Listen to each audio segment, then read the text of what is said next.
Allez, en route! En route pour Roselière! Vous allez avec moi!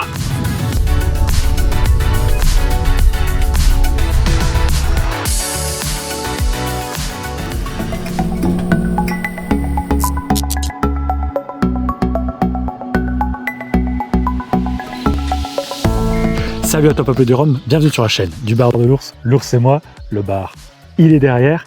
Et aujourd'hui on est à Roselière. Qu'est-ce qu'il y a à Roselière? Vous le savez, on était déjà venu il y a 2 ans et demi, quasiment 3 ans. Et on revient parce qu'il y a du whisky bien évidemment, mais il n'y a pas que ça. Il y a les traditions, il y a entreprises françaises, il y a du patrimoine, il y a des choses qu'on adore sur la chaîne. Et on parle un petit peu rhum quand même aussi. Donc c'est pour ça qu'on est là aujourd'hui.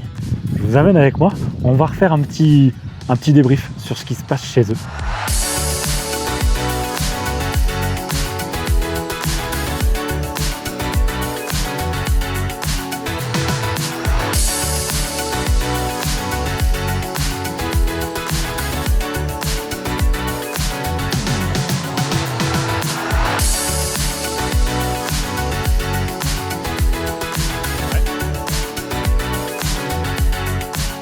Regarde, on nous ouvre même les portes là. C'est en train de s'ouvrir derrière moi. C'est beau ça. Et t'as déjà les effluves. Et en plus on a un rayon de soleil. Si c'est pas beau ça.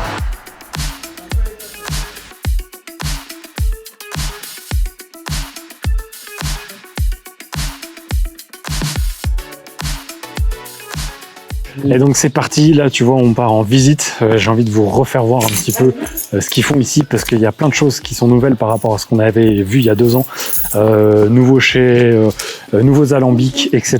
Et donc voilà, on est avec Maxime, mais je vais le laisser se présenter quand même pour que vous voyez un petit peu où on est et ce qu'on va faire ici aujourd'hui, l'actualité chaude et puis peut-être goûter des trucs à la fin aussi parce que ça c'est intéressant.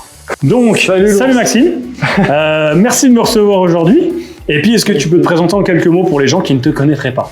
Ouais, moi je suis Maxime Dupic, je suis la 6e génération de la distillerie Roselière, donc historiquement producteur d'eau de vie de fruits et plus récemment de whisky, voilà, et d'autres spiritueux pour les vrais connaisseurs de la maison. Et je suis donc responsable de production, donc j'ai repris un peu la partie distillation, brassage, embouteillage, et puis je m'occupe un peu de l'export parce que je trouve ça cool de pouvoir parler de la maison à l'international. Et ici on est dans le chai, le plus vieux chai, enfin là où il y a les plus vieux whisky de la distillerie. Et donc ça fait partie des choses que j'ai essayé de mettre en place pour voilà, un peu prévoir l'avenir, hein, parce que là je suis parti pour faire ma carrière là, donc voilà. Et historiquement je suis du coup ingénieur de formation, j'ai bossé un peu chez Airbus. Puis voilà, envie de revenir un peu aux sources. On a quand même un beau métier, c'est quand même super de bosser là, on a beaucoup de chance. Et puis voir le whisky français exposé, ça m'a donné envie de revenir. Donc voilà, je suis là et trop fier de pouvoir représenter la maison, le village et l'histoire de la famille. Voilà. T'as 6 alambics comme ça, là, qui sont les alambics en cuve de l'époque, quoi. D'accord. Et ils sont dans leur jus. C'est ça, et on utilise ça pour distiller les eaux de vie de fruits à l'époque. Ok. Voilà, mes arrière-grands-parents ont commencé comme ça, quoi. D'accord. Un peu comme les bouilleurs de cru, ouais. C'est ça. Et ça, donc le condenseur, donc là tu remplissais d'eau, quoi. T'as le robinet là, encore. Tu remplis d'eau et puis ça refroidit, ça recondense cet endroit. Trop fort. Voilà, puis ils mettaient une casserole en dessous là. Donc voilà, ça j'aime bien montrer parce que en vrai c'est des pièces de musée un peu, hein, les trucs là, ils datent d'avant 1950 c'est sûr. Faudrait que je retrouve les dates exactes, mais c'est génial, quoi. Voilà. Pour dire qu'on est paysan. Voilà, et du coup, c'est là qu'on stocke le mâle, enfin l'orge, du coup, hein, c'est notre matière première, c'est l'orge pour toute l'année, quoi. D'accord, ok. Donc en fait, on a les silos, bon là, ça commence à se vider à force, hein, parce que bientôt en juillet, c'est bientôt la récolte. Mais du coup, on stocke là l'orge toute l'année. Et après, on emmène des camions à la malterie. Okay. Pour se faire malter, puis elle revient ici pour la distillation, quoi. D'accord. Voilà. Et donc l'été, on vient et puis avec l'ébène, on verse ici et puis voilà, c'est stocké là, quoi. D'accord. Voilà. Donc on est et là, juste en face des salles de Ouais. distillation, quoi. Ouais, c'est ça. C'est vraiment, en fait, dans un petit périmètre. Et comme dire, Roselière, c'est un énorme village de 150 habitants. Et en fait, c'est ça qui est génial, c'est qu'on arrive à tout faire sur place, quoi. Ouais, ouais, ouais. Et vachement fier de ça, tu vois, on exporte un peu dans quelques pays, alors c'est des petites quantités, mais du coup de pouvoir parler du village dans lequel tu viens, c'est ouf, quoi. Et tu vois, les drèches là dont on parlait tout à l'heure, c'est ce qu'il y a dans le tracteur. Et là, c'est ça qu'on amène donc c'est la peau de l'orge en fait, hein. Et avec ça on fait du méthane. Ce que j'aime bien montrer, c'est voilà, les champs qu'il y a autour. Ouais. On est vraiment sur le bassin de production, quoi. Ça traverse pas la planète avant d'arriver ici. Et c'est vraiment une histoire où on valorise en tant qu'agriculteur notre matière première, quoi. Quelque chose d'intéressant, c'est que là, du coup, on va recevoir dans les silos là, donc le malt. Ouais. Donc, une petite explication. Donc l'orge, en fait, dans l'orge, tu as de l'amidon.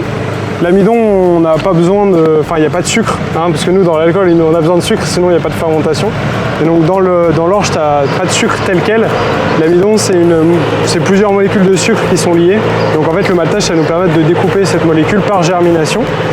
Et après, donc, on reçoit le malt, donc l'orge germée, en fait, est séchée ici. Et donc, ça va nous servir pour le brassage, puis pour la distillation. D'accord. Voilà. Donc, c'est notre matière première. Là. Voilà, exactement. Donc Voilà. derrière, là-haut, c'est le logo Roselière. Voilà. Tout là-haut, là, si vous voyez, alors vous verrez ressemble. peut-être pas tout à fait bien sur la caméra, mais moi je vous le dis, c'est tout là-haut, là-haut. C'est le mont Fuji lorrain. Le mont Fuji, ouais, exactement.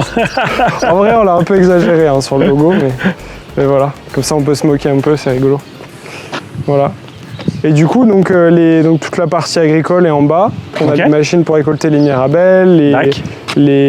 pour les grandes cultures. Donc, parce que nous, on fait pas que de l'orge, hein, on est obligé de faire des rotations, sinon on appauvrit les sols. Donc, on fait blé, maïs, colza, tout ça. Ok. Et donc l'orge, ça représente 20% à peu près de notre production. D'accord, ok. Et avec ça, on a largement de quoi distiller, donc on a 300 hectares de céréales.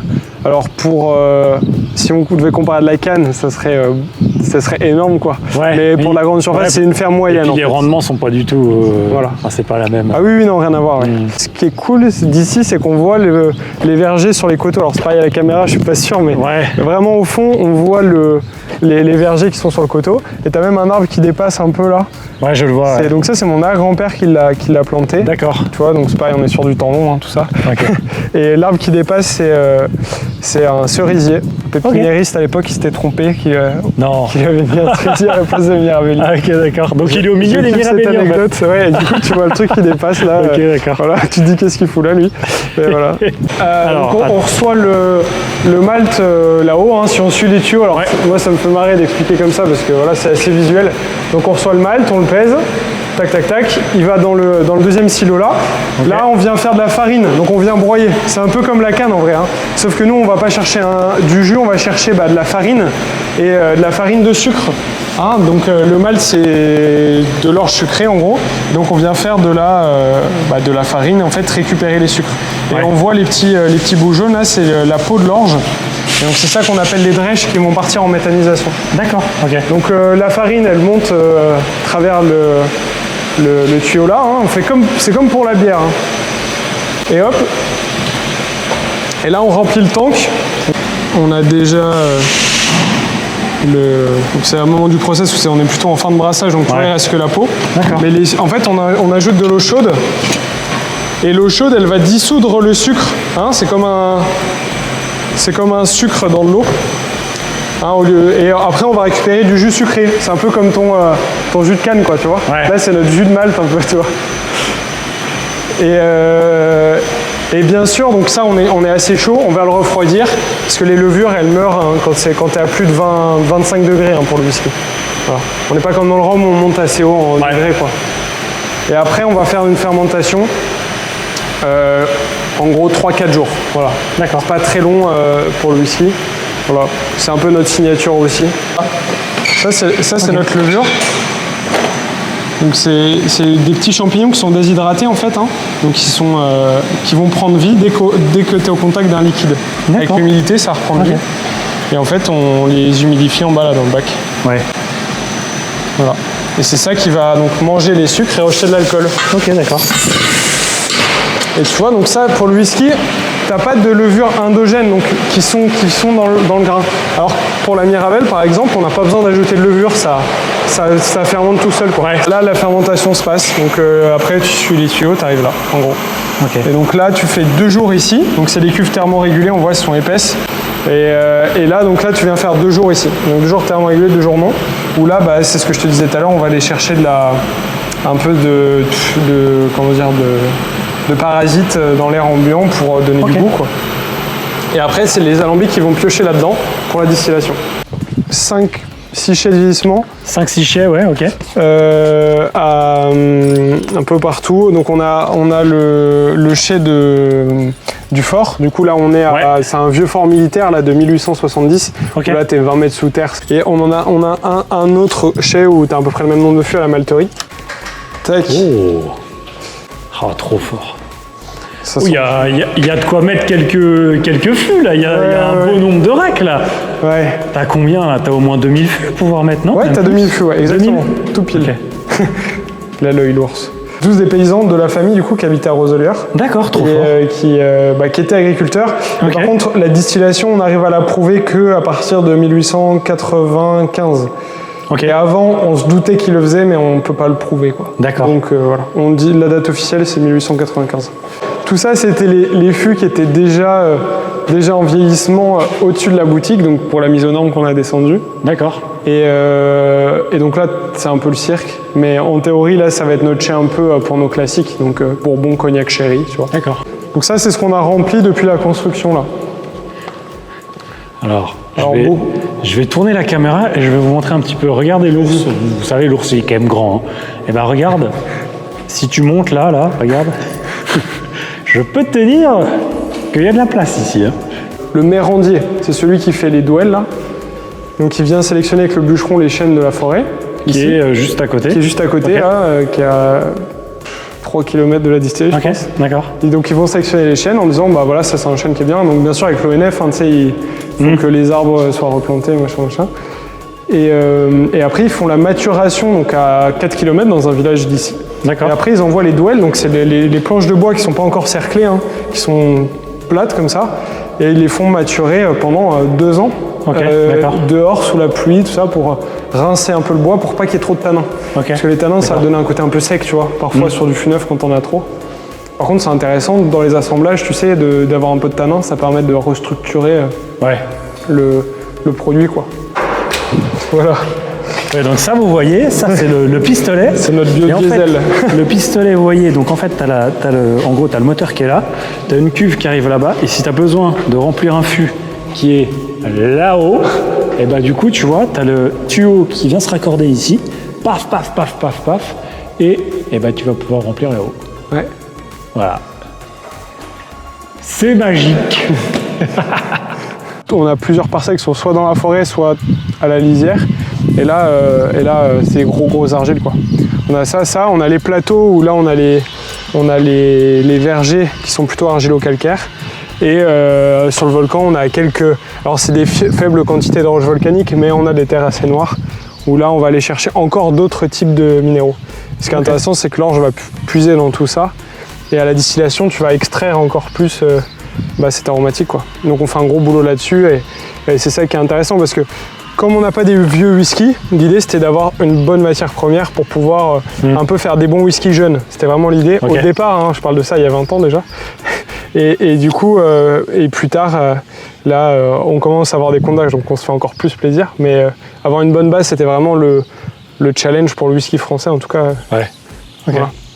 Mais ce qui est cool, c'est que les gens sont aussi plus ouverts à goûter, c'est comme dans le vin, des choses un peu plus jeunes, parfois, mais avec une complexité qui est différente, quoi. Oui. Où t'as pas que comme dans le monde du rhum, aujourd'hui, tu as des ESB de plus en plus, alors qu'avant, en ESB, personne n'en voulait. Ouais. Et maintenant, il y en a qui se les arrachent parce que il est fait comme ci, fait comme ça, plus complexe, effectivement, bousinage différent. Ouais. Du coup, c'est super cool et voilà. Et en fait, ça nous laisse ça ouvre le champ des possibles, quoi. Nos parcellaires, on les fait exprès jeunes, nous, ils ont 3 ans. Parce qu'après, tu viens perdre justement ce côté un peu terroir, un peu unique, où tu viens sortir la matière première, quoi. Et voilà. Alors là, je filme, mais là vous verrez pas, c'est les nouvelles bouteilles. Ouais, mais vous ne les verrez pas tout de suite. Non, moi je les ai vues. Je sais pas ce que t'en penses, mais moi, j'aime bien. Quand on est ici, je suis d'accord. Déjà on capte pas, donc t'es pas emmerdé. Ça c'est le bon point, tu captes pas. Et puis franchement, là t'as que les pépites là. Voilà, ça fait partie des plus vieux fûts de la distillerie. Ok. Et en fait, ce que j'aime bien, c'est que t'es dans une atmosphère un peu tempérée quand même, mais très humide, quoi. Ouais, on sent le... Voilà. Et là, plus tu vas au fond, plus t'es humide, là. Tu vois, c'est dans ce genre de petits endroits qu'on adore aller. Okay. Donc celui-là est le plus vieux fût de la distillerie. D'accord, ok. Donc 2006. Pour la simple et bonne raison qu'avant, donc on faisait du whisky avant 2006, mais avant, comme on faisait en très petite quantité, on a vendu, voilà. Okay. Et c'est à partir de 2006 qu'on a commencé à avoir une stratégie ou un stock pour avoir des whiskies plus vieux, quoi. Là, tu vois, on est avec une bouteille que j'avais envie de vous faire sur la chaîne, qu'on fera sur la chaîne, qu'on n'avait pas fait parce que toutes les bouteilles avaient été vendues, c'est aussi simple que ça. Et tu vois, c'est reparti. Pourquoi est-ce que c'est reparti? Il y a un petit whisky et il y a un petit logo HSE. Je vais laisser Maxime vous expliquer, mais la bouteille est là, elle est dans la main. Et je peux vous dire que c'est plutôt joli. En plus, on est dans le cadre, on est dans la boutique ici, et ça rend très très bien. Donc, est-ce que tu peux nous expliquer un petit peu le produit, ce que c'est, etc. Comme beaucoup de finish, alors c'est vrai, on le répète beaucoup, mais c'est vrai, c'est que c'est beaucoup une histoire d'humain en fait. Les finishes, en fait, comment tu arrives à avoir des fûts d'une certaine maison, c'est parce que souvent tu connais la personne ou tu as des affinités. Tu vois. Oui, le fût n'arrive pas chez vous. Oui, voilà, c'est ça. Et en fait, mon papa, il se trouve que donc on avait le même distributeur qui est du gars, du coup, avec HSE, et mon père s'est lié d'amitié avec Monsieur Ayotte, du coup, de la distillerie HSE, et de Cyril, qui est bien connu du coup de la distillerie, Cyril Dawson. Et en fait, mon père il dit bon, c'est vrai qu'un finish rum on l'a jamais fait, ça se fait beaucoup dans le whisky, et j'aimerais bien tester quand même ça. Voilà, donc ils ont essayé sur un fût ou deux à l'époque. Okay. Donc ça date d'il y a au moins 7-8 ans, hein, parce que bon, j'ai le rêve qu'on avait avant. Et depuis on l'a refait, voilà, avec, en l'occurrence c'est des donc ex-rhum, ex-bourbon. Et du coup c'est des fûts qui marquent pas trop. Donc on a une couleur assez paille, assez claire comme ça, alors qu'on est sur des vieillissements de 4-5 ans. 4-5 ans. Voilà. Okay. Mais c'est du vieillissement, alors ça existe très peu dans le whisky. Nous on décide de travailler comme ça parce qu'on trouve que c'est beaucoup plus intéressant. C'est des vieillissements intégraux. Ça veut dire que c'est pas des finishes, on va pas faire un first fill bourbon finish derrière de 6 mois. Là c'est 4 ans fût de rhum. Oui, c'est pas... Et donc 4 ans c'est jeune, mais tu vas voir qu'il y a quand même pas beaucoup de défauts. Et ça reste très rond et très bien intégré. Donc au nez on va retrouver les marqueurs. Et il y a une réduction dessus ou vous l'avez... Ouais, on a 43. Ouais, 43. Ouais, 43. Okay, ça marche. Donc là on va sortir 6-7 fûts à peu près. Ok. Voilà, donc qui sont vieillissements. Celui-là, donc c'est le premier qu'on sort. Il était prêt. Voilà, on l'a considéré prêt. Là, ça faisait 2 ans qu'on attendait quand même. Ok. Ça faisait 2 ans qu'on attend. Voilà, non mais c'est là, il a 5 ans là cette année. Donc oui, ça faisait 2 ans qu'il avait 3 ans et du coup qu'on aurait pu le sortir, donc on l'observe depuis 2 ans. Et là, on le trouvait un peu agressif encore. Et là, ça y est, là il est bon. On l'a regoûté avec mon père il y a 2 mois et on a essayé de le sortir. Et déjà, moi le nez, je trouve ça très cool.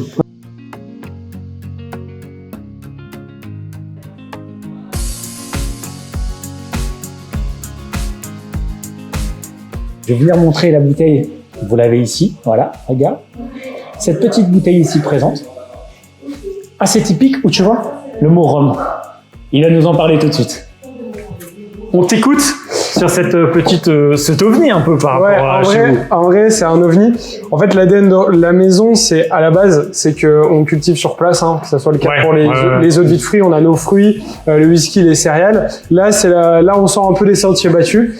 En fait, la première raison, c'est que on adore le rhum dans la famille, malheureusement, et on a la chance d'avoir un métier où on peut un peu tout se permettre et essayer de nouvelles choses. Okay. Du coup, on s'est dit, allez, pourquoi pas le faire. Et surtout, on voulait faire un rhum à notre manière. Donc, bien sûr, on n'a pas de canne à sucre sur place, donc on a acheté les blancs.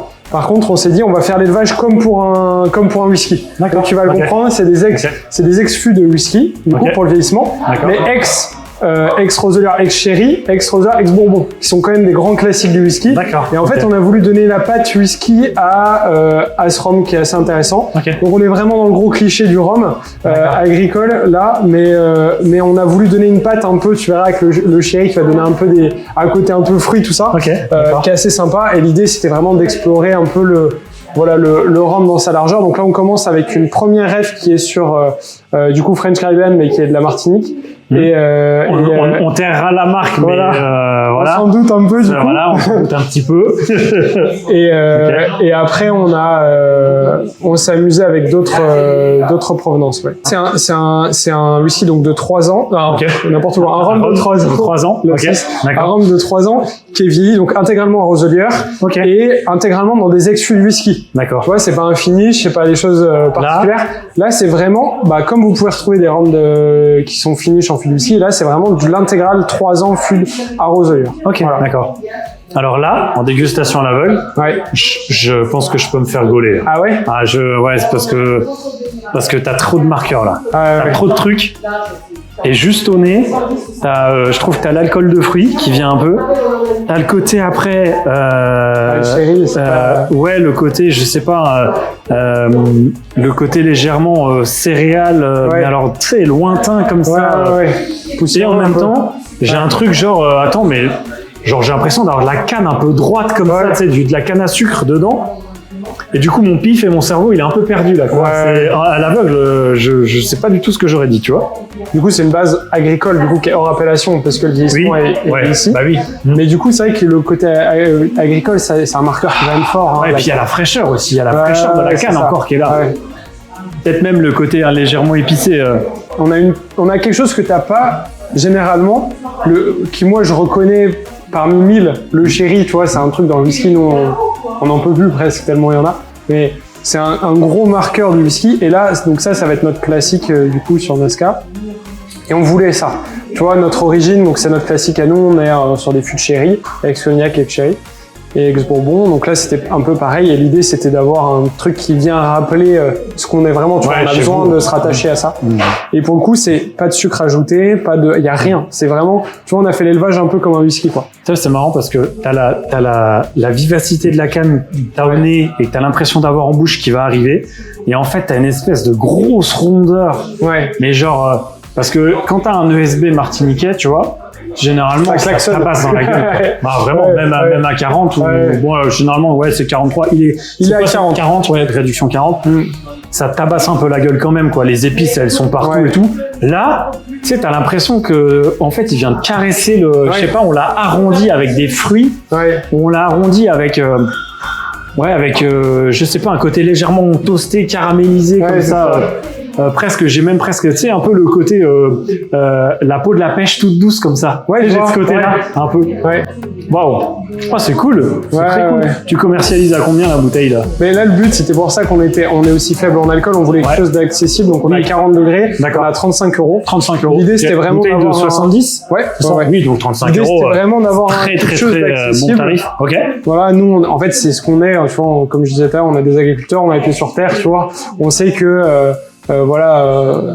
ça reste quelque chose d'accessible. On n'est pas sur un grand rhum non plus, Ouais. tu vois. Ah, franchement, Soyons honnêtes. 35 euros pour ça, je préfère 1000 fois les mettre là-dedans que dans des Don Caca et des machins à 50 balles la bouteille. Je vous le dis direct. Classique. Et on va s'amuser C'est cool. sur des rhums beaucoup plus vieux. Hein. On a du 8 ans, du 10 ans qui arrive. Hein, donc, D'accord, ok. où là, voilà. Donc là, Et ça donc- fait longtemps qu'on prépare le projet. Hein. Ok. Tu vois, l'idée c'est voilà, on fait ça là.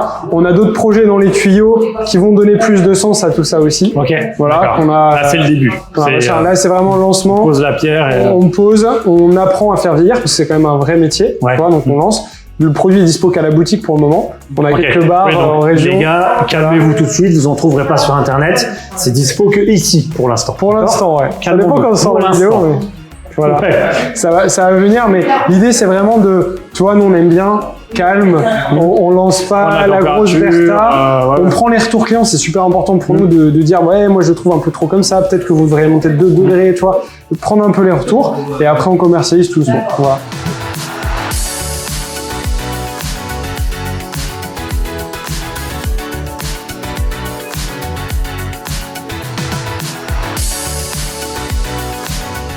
Allez, paf, on se quitte là-dessus. Maxime est dans le chai là derrière, on va regoûter encore quelques petits trucs. Il nous a présenté donc le rhum, qui est pour l'instant que en local, mais c'est une très très belle affaire. 35 € une bouteille comme ça, c'est... Je devrais pas vous dire ça parce que vous allez pas en trouver. Donc vous allez me dire, on va te maudire l'ours parce que nous on aimerait bien en acheter. Ça viendra, je pense. Et ils ont d'autres trucs dans les filets.